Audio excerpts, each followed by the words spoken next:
Depression.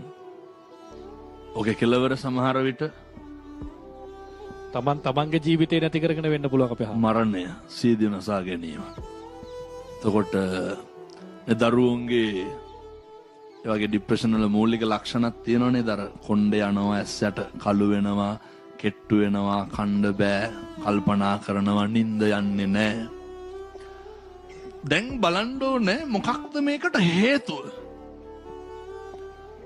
Depression වලට ලොකු හේතුවක් තමයි බලාපොරොත්තුව කියන එක. බලාපොරොත්තු වෙලා ඉන්න දේ නැති වෙච්ච ගමන් මොකද වෙන්නේ? මම දැන් මේක තුරුණු සිත හින්දා තරුණ සිත්වල තියෙන ප්‍රශ්නයක් කතා කරන්න. ඔය ලොකු ડિප්‍රෙෂන් තත්ත්වයක් ඇති වෙනවනේ ඔය අර බලාපොරොත්තු වෙන ප්‍රේමය නොලැබුණහම. මේවා තියෙනවන්නේ මේ සමාජ ඕන තරම්. එතකොට බලාපොරොත්තු වෙච්ච ආදරවන්තයා වන්තිය නොලැබුණහම අපි අර ආදරය කියන්නේ මන්දයි කියලා කියනවනේ සමහර.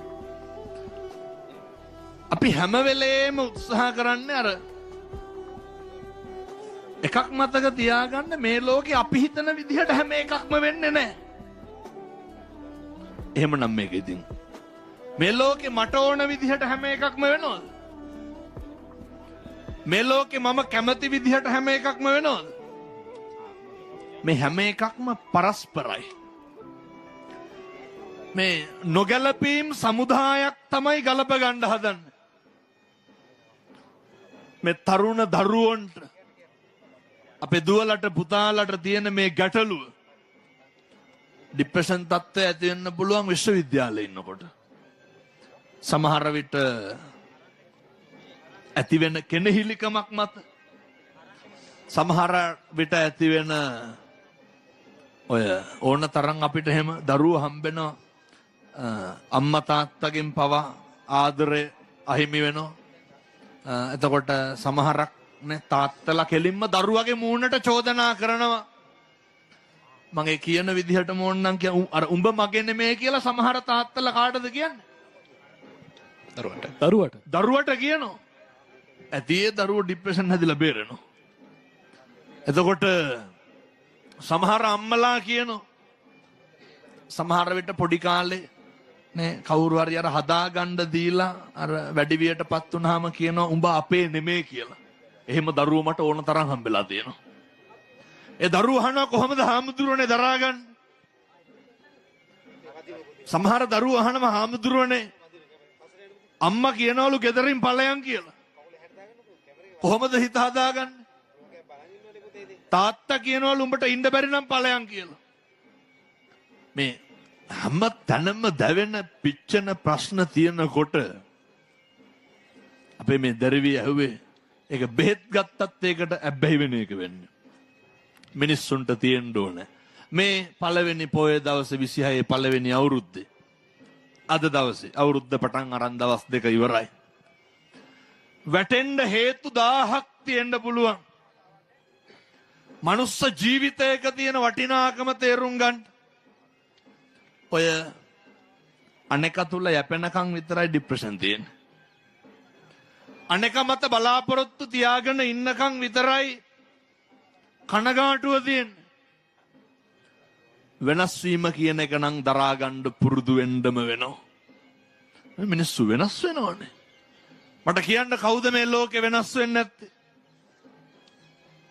කවුද මේ ලෝකේ නැති වෙන්නේ නැත්තේ? ඔය නේ අවුරුදු ගාණක් මේ ප්‍රේම සම්බන්ධතා ගොඩනගාගෙන ඉඳලා ඒකේ ප්‍රතිඵලය විවාහය, විවාහයේ ප්‍රතිඵලය දරුවෝ. ඒ විදිහට ගිහිල්ලත් ඔයනේ අනියන් සම්බන්ධතා පවත්තලා විවාහය දෙදරා යනවනේ. දරුවෝ 4-5 දෙනෙක් එක්ක සමහර අම්මලා තනි වෙනවා. මං කියන්නේ අර ડિප්‍රෙෂන් හැදෙන්න පුළුවන් ගෙදරදීම නෙමෙයි, ළමයින්ටම නෙමෙයි. මම දැකපු හරි විශේෂ කාරණයක් තියෙනවා. මම මෙහෙන්ද හිටියේ. දරුවෝ 3-4 දෙනෙක් එක්ක තනි වෙච්ච අම්මා කෙනෙක්.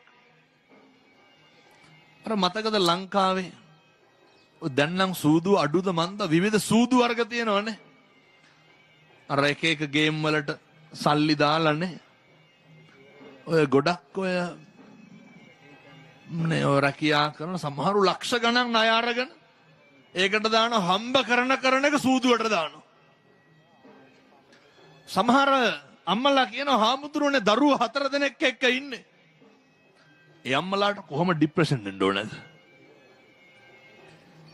වෙන කිසිම දෙයක් ඔළුවට ගන්න ඕනේ නැහැ.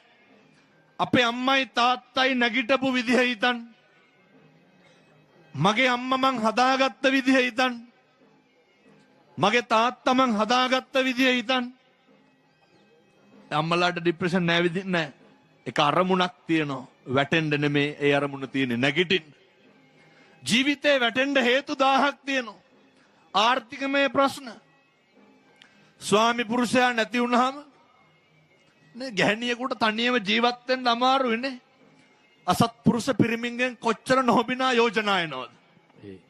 මේවත් දරාගෙන දරුවොත් හදාගෙන කුලී වැඩ කරගෙන රැකී ආරක්ෂා කරගෙන සමිතියට තියෙන පොඩි ණය තුරහක් ගෙවාගෙන ගමේ කඩෙන් බඩට ණයට බඩු අරගෙන පොතට බඩු අරගෙන අපේ ගම්වල එහෙමනේ.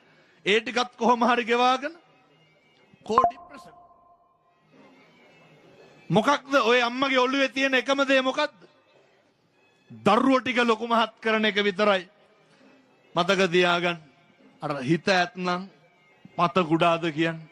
හිතමයි පුතේ බලපාන්නේ. එක අරමුණක් මත ධෛර්ය සම්පන්න වෙන්න. එක අරමුණක් මත අදිෂ්ඨානශීලී වෙන්න.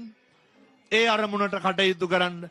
ඒ අරමුණු ජය ගන්න මේ තරුණ මහත්තුරුන්ට මේ පුරපසලක් 15ක් පොය දවසේ තුරුණන්ගේ ආශිර්වාදය ලැබේවා කියලා අපි